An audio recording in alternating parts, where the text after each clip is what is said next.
News to Tenkasi. Chithirai Pournami திருநாளை ஒட்டி குற்றாலத்திற்கு மேலே அமைந்துள்ள செண்பகாதேவி அம்மனுக்கு பொங்கல் வைத்து பக்தர்கள் சிறப்பு வழிபாடு நடத்தினர்.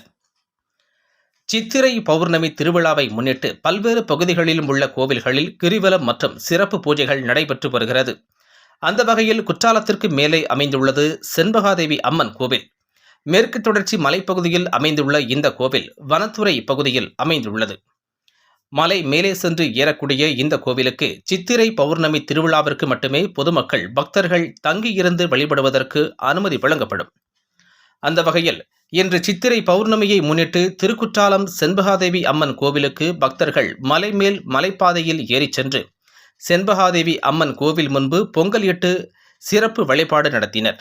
மேலும் இதில் மிக முக்கியமான நிகழ்ச்சியான ஔவையார் அம்மனுக்கு கொழுக்கட்டை செய்து படையலிட்டு சுவாமியை வழிபடும் நிகழ்ச்சியும் வெகு விமர்சையாக நடைபெற்றது.